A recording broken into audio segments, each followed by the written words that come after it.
Hi everyone, my name is Haley Hevel and welcome to my professional ePortfolio for my Master's of Instructional Technology degree.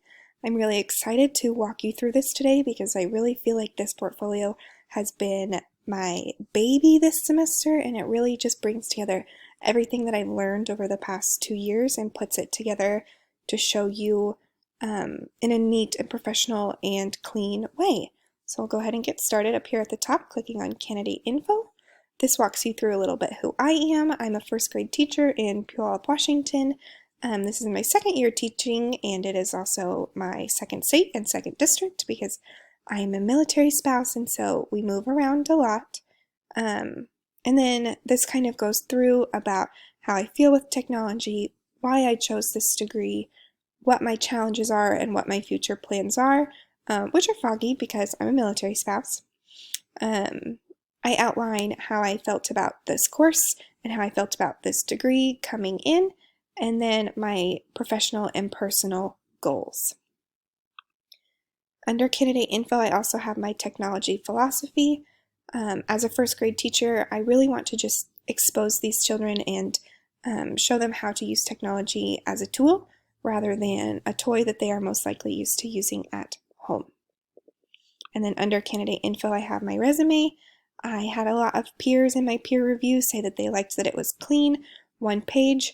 I've done a lot of job interviews for moving around, and I've noticed that employers appreciate one page to look through where they get a small snapshot of who you are, what you've done, what you can bring to the table. Moving on to activity evidence, my professional development plan. I've laid everything out clean here with the school shutdown that's going on right now. A lot of our kindergarten and first grade teachers have mentioned that they don't feel comfortable putting things out there for their 5, 6, 7-year-olds to be working on at home, and they don't think that they've been properly equipped to be able to do it independently. And so I created a plan that targets that and helps those teachers become familiar with different applications and laws and how they can help their first graders and kindergartners become more efficient and proficient in those things, so that if this were to ever happen again, I sure hope it doesn't, but if it did, that they'd be more comfortable and more ready. Moving on to my professional face-to-face training videos. Mine were not quite face-to-face because our schools had already shut down. We closed down for 6 weeks back in March. And so I created this video for teachers on Schoology and Clever because a lot of teachers were struggling with how to put things online available for their students. And then I also made one for parents because our parents were also struggling. They didn't know where to go. They didn't know how to access. They were confused and overwhelmed. And then I chose our science curriculum to make a combined video for parents and teachers because it's an awesome resource that I wanted them to be able to use online during our school shutdown. And then my professional presentations, I chose 5. This first and second one both go along with my 2 videos, and then I wanted to show a little bit of variety. So this presentation uses Google Slides. I thought it was important over tort liability. Same thing, this is Google Slides over internet use violation, which is important right now.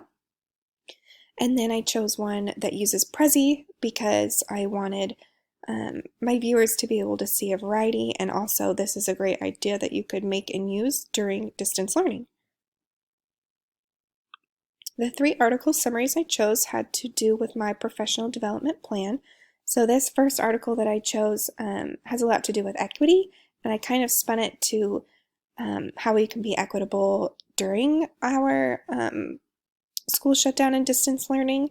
And then this was implications of today's technology, which is kind of ironic since we're asking students to do things completely on their computers or in packets. And then a third article on assistive technology, especially within special education in schools. And then my extra resources, I really wanted to make this page show what I have done and what I have learned during this degree.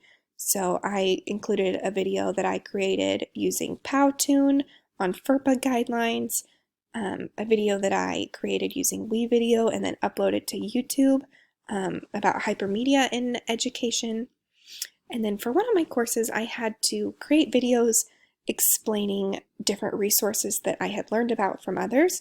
And so I chose videos on Grammarly, Class Dojo, and creating student portfolios, Study Blue, which is like online flashcards, a noise tracker that my students love in the classroom. It's big for little kids if you teach littles.